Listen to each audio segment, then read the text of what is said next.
ನಮಸ್ಕಾರ ಆತ್ಮೀಯ ವೀಕ್ಷಕರೇ, ಪ್ರೈಸ್ ದಿ ಲಾರ್ಡ್. ನಿಮ್ಮನ್ನು ಈ ಸುಂದರವಾದಂಥ ದಿವಸದಲ್ಲಿ ಮತ್ತೊಂದು ಆವರ್ತಿ ಹೋಪ್ ಚಾನಲ್ ಇಂಡಿಯಾದ ಮೂಲಕವಾಗಿ ಸಂಧಿಸುವಂಥ ಸದಾವಕಾಶವನ್ನು ದೇವರು ಕೊಟ್ಟಿದ್ದಾರೆ. ದೇವರಿಗೆ ಸ್ತೋತ್ರವನ್ನು ಹೇಳ್ತಾ, ನೀವು ಚೆನ್ನಾಗಿದ್ದೀರಾ ಹಾಗೂ ನಿಮ್ಮ ಆತ್ಮಿಕ ಜೀವಿತ ಭಾಳ ಅದ್ಭುತವಾಗಿ ಅಭಿವೃದ್ಧಿಯನ್ನು ಕಾಣ್ತಾ ಇದೆ ಎಂಬುದಾಗಿ ನಾನು ನಂಬ್ತೇನೆ, ನಿರೀಕ್ಷಿಸ್ತೇನೆ, ನೆನೆಸ್ತೇನೆ, ಪ್ರಾರ್ಥಿಸ್ತೇನೆ. ನಿಮ್ಮನ್ನು ದೇವರ ವಾಕ್ಯದ ಮೂಲಕವಾಗಿ ಸಂಧಿಸುವಂಥದ್ದು ನನ್ನ ಭಾಗ್ಯ. ಈ ಸಮಯದಲ್ಲಿ ನಾವು ಈ ದಿನದ ದೇವರ ವಾಕ್ಯದ ಕಡೆಗೆ ನಮ್ಮ ಗಮನವನ್ನು ಹರಿಸುವ ಮುನ್ನ ಒಂದು ಸಣ್ಣ ಪ್ರಾರ್ಥನೆಯನ್ನು ಮಾಡಿಕೊಳ್ಳೋಣವೇ. ಪ್ರಾರ್ಥಿಸುವ. ಕೃಪೆಯಲ್ಲಿ ಐಶ್ವರ್ಯ ಭರ್ತನಾಗಿರುವಂಥ ಪರಮ ಪ್ರೀತಿಯ ಪವಿತ್ರನಾಗಿರೋ ತಂದೆಯಾದ ದೇವರೇ, ನಿನ್ನ ಪರಿಶುದ್ಧ ನಾಮಕ್ಕೆ ಸ್ತೋತ್ರವಾಗಲಿ. ಕರ್ತ, ನಿನ್ನ ವಾಕ್ಯವನ್ನು ನಾವು ಕಲಿಯೋದಕ್ಕಾಗಿ ಸೇರಿದ್ದೇವೆ. ನಮ್ಮನ್ನು ಆಶೀರ್ವದಿಸು. ದೂರದರ್ಶನದ ಮೂಲಕವಾಗಿಯೂ ಹಾಗೂ ಮೀಡಿಯಾ ಮೂಲಕವಾಗಿ ನಿನ್ನ ವಾಕ್ಯವನ್ನು ಕೇಳುವಂಥ, ಕಲಿಯುವಂಥ ಎಲ್ಲ ನಿನ್ನ ಮಕ್ಕಳನ್ನು ಪರಾಂಬರಿಸಿ, ಇವರಿಗೆ ಬೇಕಂತ ಆರೋಗ್ಯ, ಆದರಣೆ, ಸಮಾಧಾನ, ಶಾಂತಿ, ನೆಮ್ಮದಿಯನ್ನು ದಯಪಾಲಿಸಿ, ಅವರ ದುಡಿತ ಕೆಲಸ ಕಾರ್ಯಗಳನ್ನು ಆಶೀರ್ವಾದ ಮಾಡಿ ಈ ದಿನದ ವಾಕ್ಯದ ಮೂಲಕವಾಗಿ ನಮ್ಮೆಲ್ಲರನ್ನು ನೀವು ಬಲಪಡಿಸರು ಎಂಬುದಾಗಿ ಯೇಸು ಸ್ವಾಮಿಯವರ ಪರಿಶುದ್ಧವಾದ ಹೆಸರಿನಲ್ಲಿ ಪ್ರಾರ್ಥಿಸುತ್ತೇನೆ ತಂದೆಯೇ, ಆಮೇನ್. ಆತ್ಮೀಯ ದೇವಜನರೇ, ನಿಮ್ಮ ಜೀವಿತದಲ್ಲಿ ಸಾಮಾನ್ಯವಾಗಿ ನಾವು ನಮ್ಮೆಲ್ಲರ ಜೀವಿತದಲ್ಲಿ ನಾವು ಯಾರೋ ಒಬ್ಬ ವ್ಯಕ್ತಿ ಅಥವಾ ಕೆಲವು ವ್ಯಕ್ತಿಗಳನ್ನು ನಾವು ತುಂಬಾ ಪ್ರೀತಿಸ್ತಾ ಇರ್ತೇವೆ ಅಥವಾ ತುಂಬಾ ಹಚ್ಕೊಂಡಿರ್ತೇವೆ. ಆದರೆ ನಾವು ಅವ್ರನ್ನ ಮನಸ್ಫೂರ್ತಿಯಾಗಿ ಪ್ರೀತಿಸ್ತಾ ಇರ್ತೀವಿ, ಹಚ್ಕೊಂಡಿರ್ತೀವಿ, ಅವ್ರ ಬಗ್ಗೆ ಭಾಳಷ್ಟು ಕಾಳಜಿಯನ್ನು ವಹಿಸ್ತೀವಿ. ಆದರೆ ಅದೇ ರೀತಿಯಾದಂಥ ಕಾಳಜಿ ಅಥವಾ ಅದೇ ರೀತಿಯಾದಂಥ ಪ್ರೀತಿಯನ್ನು ಅವರು ನಮಗೆ ಹಿಂತಿರುಗಿ ಕೊಡದೇ ಹೋದರೆ, ಅಥವಾ ಅವರು ನಮ್ಮನ್ನು ಪ್ರೀತಿಸದೇ ಹೋದರೆ, ಅಥವಾ ನಮ್ಮ ವಿಷಯದಲ್ಲಿ ಅವರಿಗೆ ಕಾಳಜಿ ಇಲ್ಲದೆ ಅವ್ರು ನಮ್ಮನ್ನು ತಿರಸ್ಕರಿಸ್ತಾ ಇರೋದಾದರೆ ಮನಸ್ಸಿಗೆ ಎಷ್ಟೊಂದು ದುಃಖ ಆಗುತ್ತಲ್ಲ, ತುಂಬ ಬೇಜಾರು ಅನಿಸುತ್ತೆ, ಬಹಳ ನೋವಾಗುತ್ತೆ. ಅಂಥದ್ದೇ ಆದಂಥ ಒಂದು ಪರಿಸ್ಥಿತಿಯನ್ನು ಸತ್ಯವೇದದಲ್ಲಿ ಒಬ್ಬ ಸ್ತ್ರೀ ಹೊಂದಿಕೊಂಡಿದ್ದಾಳೆ. ಸರಿ, ಬನ್ನಿ ಹಾಗಾದರೆ ಆ ಸ್ತ್ರೀಯ ಪರಿಸ್ಥಿತಿ ಏನು, ಆ ಸ್ತ್ರೀ ಯಾರು, ಯಾಕೆ ಅವಳಿಗೆ ಈ ತೊಂದರೆ ಆಯಿತು, ಈ ಸಮಸ್ಯೆ ಆಯಿತು. ಸರಿ, ತೊಂದರೆ ಆಯಿತು, ಸಮಸ್ಯೆ ಆಯಿತು, ಆಕೆ ಪ್ರೀತಿಸುವಂಥ ವ್ಯಕ್ತಿ ಆಕೆಯನ್ನು ಪ್ರೀತಿಸಲಿಲ್ಲ. ಆದರೆ ಆಕೆ ಕೊನೆಗೆ ಹೇಗೆ ಸಮಾಧಾನವನ್ನು ಕಂಡ್ಕೋತಾಳೆ ಅನ್ನೋದು ಭಾಳ ಇಂಪಾರ್ಟೆಂಟ್. ಯಾಕಂದರೆ ನಮ್ಮ ಜೀವಿತದಲ್ಲಿ ಎಷ್ಟೊಂದು ಸಾರಿ ನಾವು ಪ್ರೀತಿಸುವಂಥವ್ರು ನಮ್ಮನ್ನು ಹಿಂದಿರುಗಿ ಪ್ರೀತಿಸಿಲ್ಲ, ಅಥವಾ ನಮ್ಮ ಬಗ್ಗೆ ಅವರು ಕಾಳಜಿ ತೋರಿಸ್ತಾ ಇಲ್ಲ, ಗೌರವ ತೋರಿಸ್ತಾ ಇಲ್ಲ ಅಂತ ಹೇಳಿದ್ರೆ ನಿಜವಾಗ್ಲೂ ಎಷ್ಟೊಂದು ಸಾರಿ ನಮಗೆ ಜೀವನನೇ ಬೇಡಪ್ಪ, ಸಾಕು, ಸತ್ತೋಗ್ಬಿಡೋಣ ಅಂತ ಅನಿಸುತ್ತೆ. ನಾವು ಅನೇಕ ಸಾರಿ ಕೆಟ್ಟಾದ ನಿರ್ಧಾರಗಳನ್ನು ತೆಗೆದುಕೊಳ್ಳೋದಕ್ಕೆ ಬಯಸ್ತೀವಿ. ಆದರೆ ಈ ಸ್ತ್ರೀ ಹಾಗೆ ಮಾಡೋದಕ್ಕೆ ಬದಲಾಗಿ ಆಕೆ ತನ್ನ ಮನಸ್ಸನ್ನು ಹೇಗೆ ಶಾಂತಗೊಳಿಸ್ಕೊಳ್ತಾಳೆ ಅನ್ನುವಂಥದ್ದನ್ನು ಇವತ್ತಿನ ಪಾಠದಲ್ಲಿ ನಾವು ಕಲಿತೀವಿ. ಸೊ ಸ್ಮರಣ ವಾಕ್ಯಕ್ಕಾಗಿ ನಾವು ನಮ್ಮ ಸತ್ಯವೇದವನ್ನು ಕೀರ್ತನೆಗಳ ಪುಸ್ತಕ 103ನೇ ಅಧ್ಯಾಯದ ಮೊದಲ 2 ವಚನಗಳನ್ನು ನಾವು ಓದಿಕೊಳ್ಳೋಣ. ಕೀರ್ತನೆಗಳ ಪುಸ್ತಕ 103ನೇ ಅಧ್ಯಾಯ ಮೊದಲಿನ 2 ವಚನಗಳು ಏನು ಹೇಳುತ್ತೆ? ನನ್ನ ಮನವೇ ಯೆಹೋವನನ್ನು ಕೊಂಡಾಡು, ನನ್ನ ಸರ್ವೇಂದ್ರಿಯಗಳೇ ಆತನ ಪವಿತ್ರ ನಾಮವನ್ನು ಕೀರ್ತಿಸಿರಿ. ನನ್ನ ಮನವೇ ಯೆಹೋವನನ್ನು ಕೊಂಡಾಡು, ಆತನ ಉಪಕಾರಗಳಲ್ಲಿ ಒಂದನ್ನು ಮರೆಯಬೇಡ ಎಂಬುವಂಥದ್ದು. ಇಲ್ಲಿ ನಾನು ಏನೇನೋ ಫೋಕಸ್ ಮಾಡಲಿಕ್ಕೆ ಹೋಗ್ತಾ ಇದ್ದೀನಿ ಅಂತ ಹೇಳಿದ್ರೆ, 2ನೇ ವಚನದ ಕೊನೆಯ ಭಾಗ, ಆತನ ಉಪಕಾರಗಳಲ್ಲಿ ಒಂದನ್ನು ಮರೆಯಬೇಡ. ಆತ್ಮೀಯ ವೀಕ್ಷಕರೇ, ಸತ್ಯವೇದದಲ್ಲಿ ಅನೇಕ ಸ್ತ್ರೀಯರ ಬಗ್ಗೆ ಕೊಡಲ್ಪಟ್ಟಿದೆ. ಅದರಲ್ಲಿ ಒಬ್ಬ ಸ್ತ್ರೀ ಇದ್ದಾಳೆ. ಆಕೆ ಹೆಸರು ಆದಿಕಾಂಡ ಪುಸ್ತಕದ 29ನೇ ಅಧ್ಯಾಯದ 31ನೇ ವಚನದಲ್ಲಿ ನಮಗೆ ಸಿಕ್ಕುತ್ತೆ. ಆದಿಕಾಂಡ ಪುಸ್ತಕದ 29ನೇ ಅಧ್ಯಾಯದ 31ನೇ ವಚನ. ದಯಮಾಡಿ ನೀವು ನಿಮ್ಮ ಸತ್ಯವೇದವನ್ನು ತಿರುಗಿಸಿ, ಅಲ್ಲಿ ಒಬ್ಬ ಸ್ತ್ರೀಯ ಬಗ್ಗೆ ಕೊಡಲ್ಪಟ್ಟಿದೆ. ಆ ಸ್ತ್ರೀ ಯಾರಂತೀರಾ? ಹೌದು, ಲೇಯಳು. ಸೊ ಲೇಯಳ ವಿಚಾರವಾಗಿ ಇವತ್ತು ನಾವು ಸ್ವಲ್ಪ ಹೊತ್ತು ಧ್ಯಾನ ಮಾಡೋಣ. 31ನೇ ವಚನ. ಲೇಯಳು ಯಾಕೋಬನಿಗೆ ಅಲಕ್ಷ್ಯವಾದಳೆಂದು ಯೆಹೋವನು ನೋಡಿ ಆಕೆಯನ್ನು ಬಸುರಾಗುವಂತೆ ಮಾಡಿದನು. ಪ್ರಿಯ ದೇವಜನರೇ,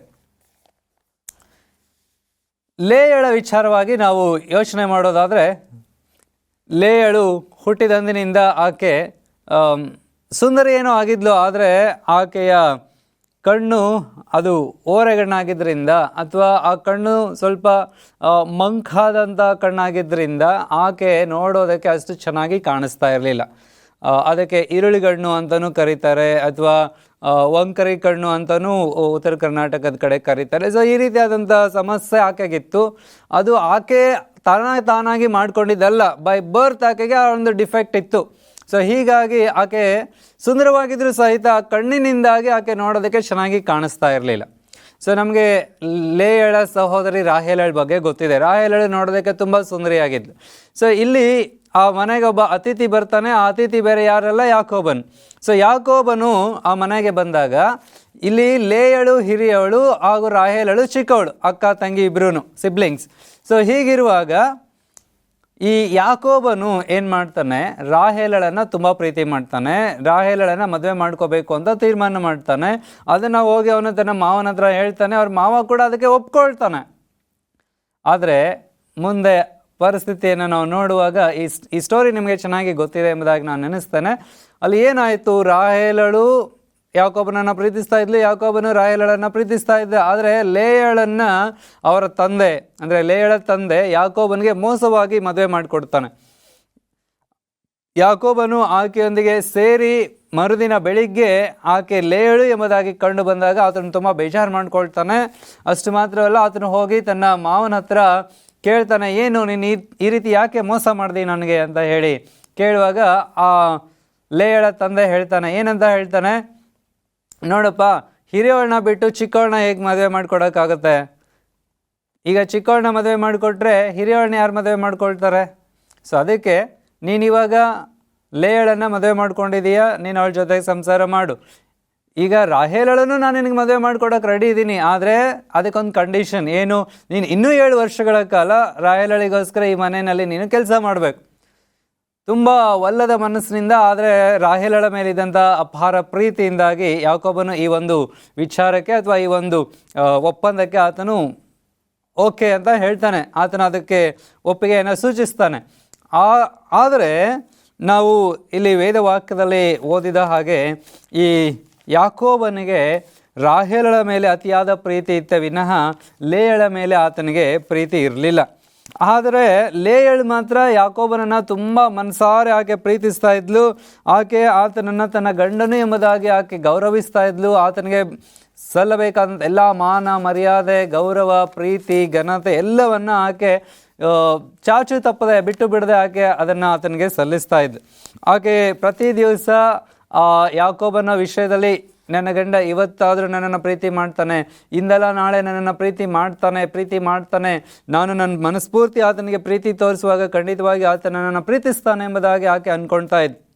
ಸೊ ಹೀಗಾಗಿ ಇಲ್ಲಿ ದೇವ್ರ ವಾಕ್ಯದಲ್ಲಿ ನಾವು ಓದ್ತೇವೆ, ಆಕೆ ತುಂಬಾ ಗಂಡನನ್ನು ಮೆಚ್ಚಿಸೋದಕ್ಕೆ ಪ್ರಯತ್ನಿಸಿದ್ಲು. ಆದರೆ ಗಂಡ ಮಾತ್ರ ಆಕೆಯನ್ನು ಎಷ್ಟರ ಮಾತ್ರಕ್ಕೂ ಆಕೆಯನ್ನು ಪ್ರೀತಿಸ್ತಾ ಇಲ್ಲ. ಆಕೆ ಬಗ್ಗೆ ಆತನಿಗೆ ಕಾಳಜಿ ಇಲ್ಲ.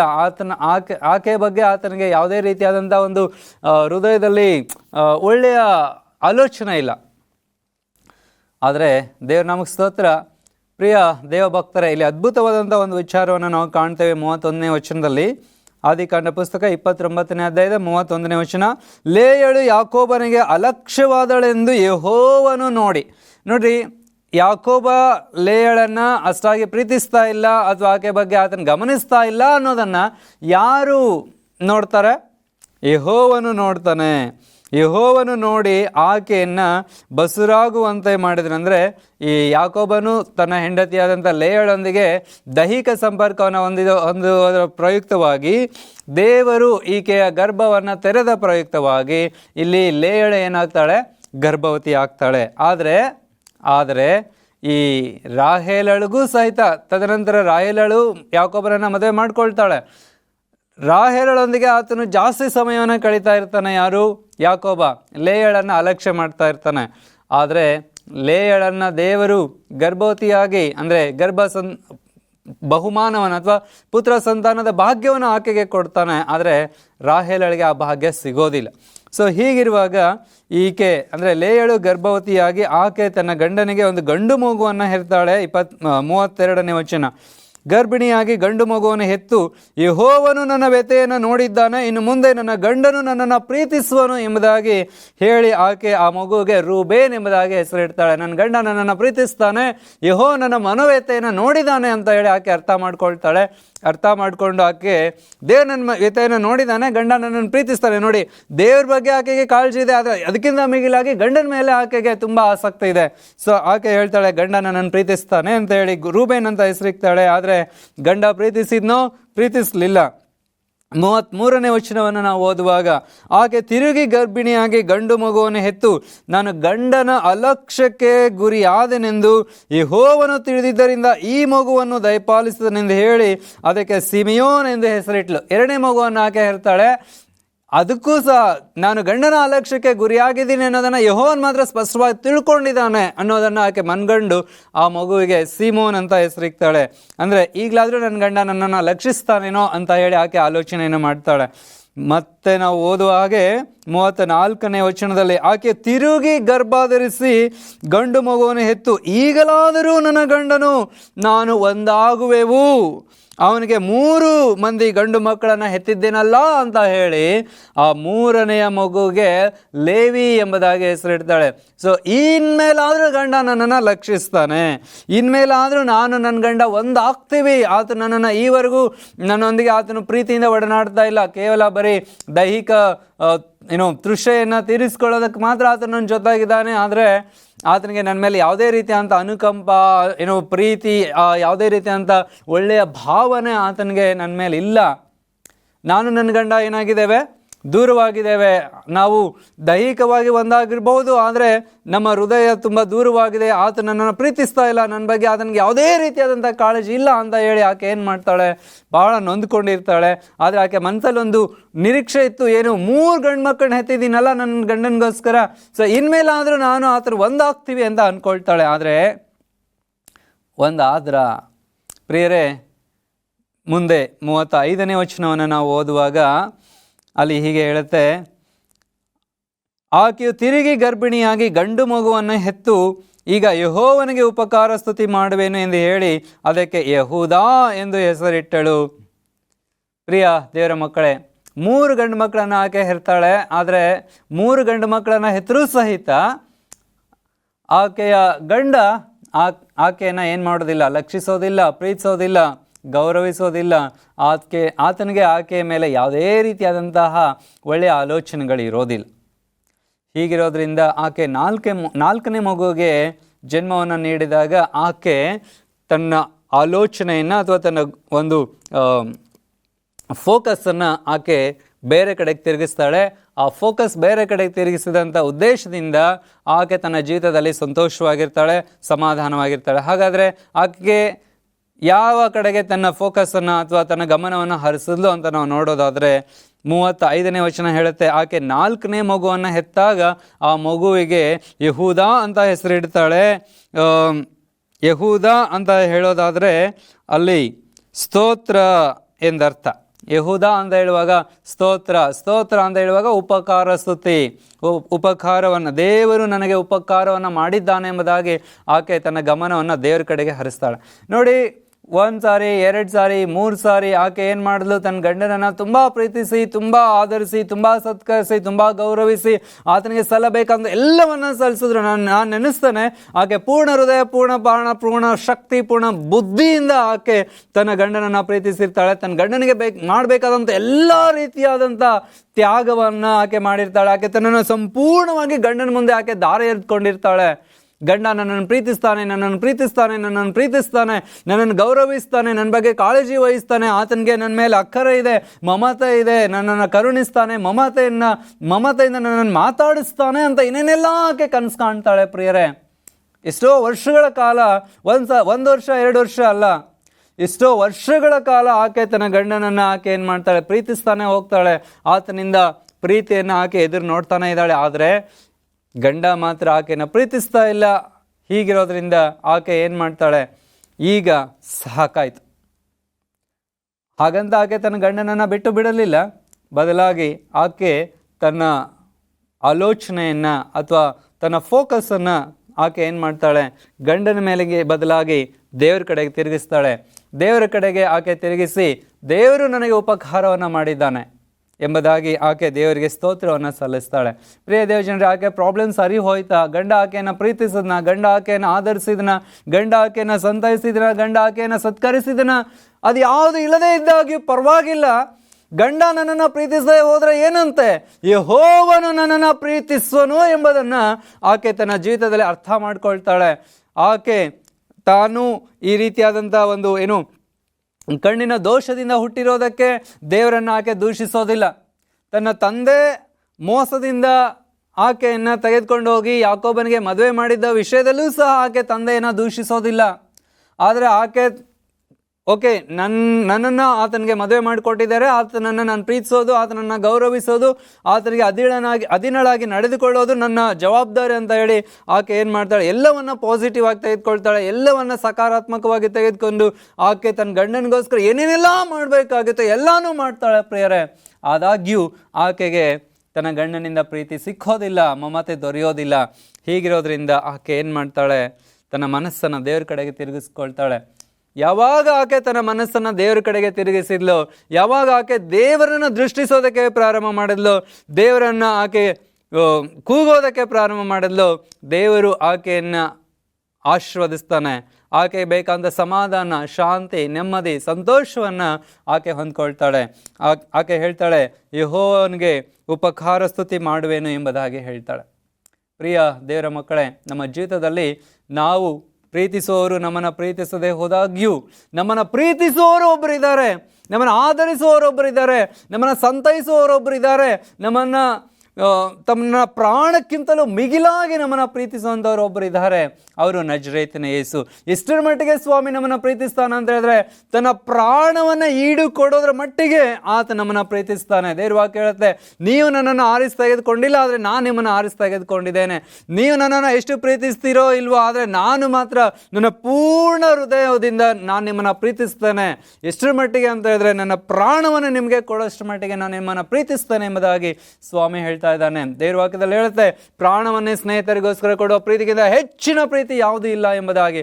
ನಮ್ಮ ಸ್ನೇಹಿತನಾದಂಥ ಯೇಸು ಕ್ರಿಸ್ತನು ನಮಗೋಸ್ಕರ ತನ್ನ ಪ್ರಾಣವನ್ನೇ ಆತನ ದಾರಿ ಎರೆದಿದ್ದಾನೆ. ಪ್ರಿಯರ, ತಾಯಿಗಿಂತಲೂ ಹೆಚ್ಚಾಗಿ, ಗಂಡನಿಗಿಂತಲೂ ಹೆಚ್ಚಾಗಿ, ಬಂಧುಗಳಿಗಿಂತಲೂ ಹೆಚ್ಚಾಗಿ, ತಂದೆ ತಾಯಿಗಳಿಗಿಂತ ಅಧಿಕವಾಗಿ, ಒಡ ಹುಟ್ಟಿದ ಸಹೋದರ ಸಹೋದರಿಯರಿಗಿಂತ ಅಧಿಕವಾಗಿ, ಗಂಡ ಹೆಂಡತಿಯರಿಗಿಂತ ಅಧಿಕವಾಗಿ, ಹೊಟ್ಟೆಯಲ್ಲಿ ಹುಟ್ಟಿದಂಥ ಮಕ್ಕಳಿಗಿಂತ ಅಧಿಕವಾಗಿ ನಮ್ಮನ್ನು ಪ್ರೀತಿಸುವಂಥ ಯೇಸು ನಮಗೋಸ್ಕರ ಇದ್ದಾನೆ.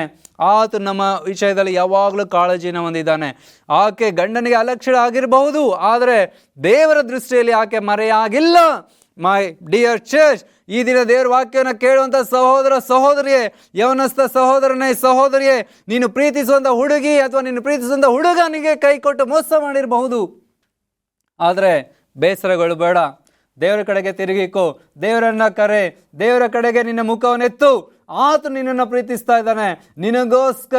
ನಿನಗೋಸ್ಕರ ಪರಲೋಕ ರಾಜ್ಯವನ್ನೇ ಆತನು ಬಿಟ್ಟು ಅದಂಥ ಸಮಸ್ತವನ್ನು ಆತನು ತ್ಯಾಗ ಮಾಡಿ ಆತನು ನಿನ್ನನ್ನು ಹುಡುಕಿಕೊಂಡು ನಿನ್ನನ್ನು ಆಶೀರ್ವದಿಸಬೇಕು, ನಿನ್ನ ಜೊತೆಗೆ ಸಮಾಧಾನದಿಂದ ಇರಬೇಕು, ನಿನ್ನನ್ನು ಪ್ರೀತಿಸಬೇಕು, ನಿನ್ನನ್ನು ಕರುಣಿಸಬೇಕು, ನಿನ್ನನ್ನು ಅಭಿವೃದ್ಧಿಪಡಿಸಬೇಕು, ನಿನ್ನನ್ನು ಎಲ್ಲ ವಿಧದಲ್ಲಿ ಸಂತೃಪ್ತಿಗೊಳಿಸಬೇಕು ಎಂಬುದಾಗಿ ಆತನು ಸಕಲವನ್ನು ತ್ಯಾಗ ಮಾಡಿ ಆತನು ನಿನ್ನ ಬಳಿಗೆ ಇಳಿದು ಬಂದಿದ್ದಾನೆ. ಇಮ್ಮಾನುವೇಲ್ನಾಗಿರುವಂಥ ದೇವರು ನಿನ್ನ ಸಂಗಡ ಇದ್ದಾನೆ, ನಿನ್ನನ್ನು ಪ್ರೀತಿಸ್ತಾನೆ. ಒಂದು ಸಣ್ಣ ಕಥೆಯನ್ನು ನಾನು ಹೇಳೋದಕ್ಕೆ ಬಯಸ್ತೇನೆ. ಒಂದು ಪಕ್ಷಿ ಇರುತ್ತೆ. ಆ ಪಕ್ಷಿ ಅದು ಕಾಯಿಲೆಯಿಂದ ಬಿದ್ದಿರುತ್ತೆ. ಅದು ಒಂದು ಮರಳುಗಾಡಿನಲ್ಲಿ ಇರುತ್ತೆ. ಅದಕ್ಕೆ ಕುಡಿಯೋದಕ್ಕೆ ನೀರಿಲ್ಲ, ಅದಕ್ಕೆ ವಾಸ ಮಾಡೋದಕ್ಕೆ ಒಂದು ಒಳ್ಳೆಯ ಗೂಡಿಲ್ಲ, ಹಾಗೂ ಒಂದು ತುಂಬ ಕಡು ಬಿಸಿಲಾದಂಥ ಒಂದು ವಾತಾವರಣ, ಮತ್ತು ದೇಹದಲ್ಲಿ ಅನಾರೋಗ್ಯ, ಸಮಾಧಾನ ಇಲ್ಲ, ಶಾಂತಿ ಇಲ್ಲ. ಅದು ಹೀಗೆ ದಿನಗಳನ್ನು ಕಳೀತಾ ಇದ್ದಾಗ ಅದಕ್ಕೆ ತುಂಬ ಬೇಸರ ಆಗುತ್ತೆ. ಅಯ್ಯೋ, ನನ್ನ ಜೀವನ ಏನಪ್ಪ, ನನ್ನ ಯಾರೂ ನೋಡೋರಿಲ್ಲ, ನನ್ನ ಬಗ್ಗೆ ಯಾರೂ ಕಾಳಜಿ ತೋರಿಸೋರಿಲ್ಲ, ನಾನು ಯಾಕಾದರೂ ಹುಟ್ಟಿದ್ದೀನೋ, ನಾನು ಯಾಕಾದರೂ ಈ ಭೂಮಿ ಮೇಲೆ ಇದ್ದೀನೋ ಇತ್ಯಾದಿಯಾಗಿ ಆ ಪಕ್ಷಿ ಏನು ಮಾಡ್ತಾ ಇರುತ್ತೆ, ಯೋಚನೆ ಮಾಡ್ತಾ ಇರುತ್ತೆ. ಸೊ ಹೀಗಿರುವಾಗ ಒಂದು ಸಾರಿ ಏನಾಗುತ್ತೆ, ಆ ಒಂದು ಸ್ಥಳದಲ್ಲಿ ಒಂದು ಬಿಳಿಯದಾದಂಥ ಒಂದು ಪಾರಿವಾಳ ಹಾರಿ ಹೋಗ್ತಾ ಇರುತ್ತೆ. ಅವಾಗ ಈ ಪಕ್ಷಿ ಆ ಪಾರಿವಾಳನ ನೋಡಿ, ಅಯ್ಯೋ ಸಹೋದರನೇ, ಸ್ನೇಹಿತನೇ, ಇಲ್ಲಿ ಬಾ, ಒಂದು ನಿಮಿಷ ನಾನು ನಿನ್ನ ಸಂಗಡ ಮಾತಾಡಬೇಕು.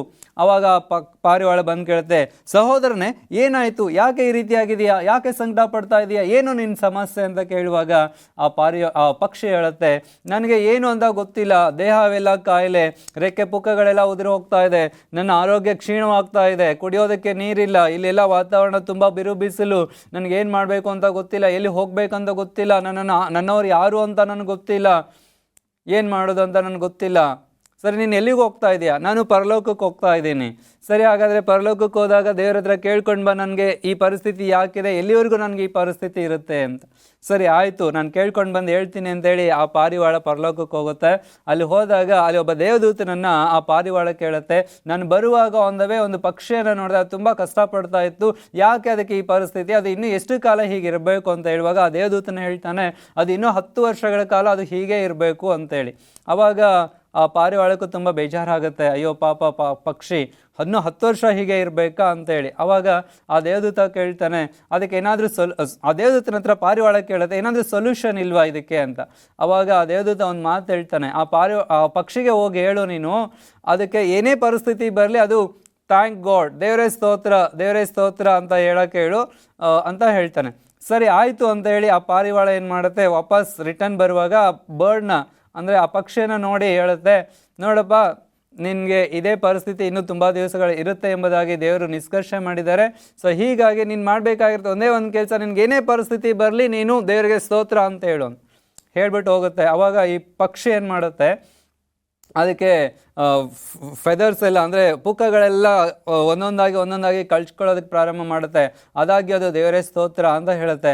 ಆಮೇಲೆ ಅದಕ್ಕೆ ಆಹಾರ ಇಲ್ಲ, ದೇವರೇ ಸ್ತೋತ್ರ ಅಂತ ಹೇಳುತ್ತೆ. ಕತ್ತಲೆ ಉಂಟಾದಾಗ ದೇವರೇ ಸ್ತೋತ್ರ ಅಂತ ಹೇಳುತ್ತೆ. ಸೊ ಹೀಗೆ ಅನೇಕ ಸಮಸ್ಯೆಗಳು ಬರ್ತಾ ಇದ್ದಾಗ್ಯೂ ಅದು ಏನು ಮಾಡುತ್ತೆ, ದೇವರೇ ಸ್ತೋತ್ರ ಎಂಬುದಾಗಿ ಹೇಳ್ತಾ ಇರುತ್ತೆ.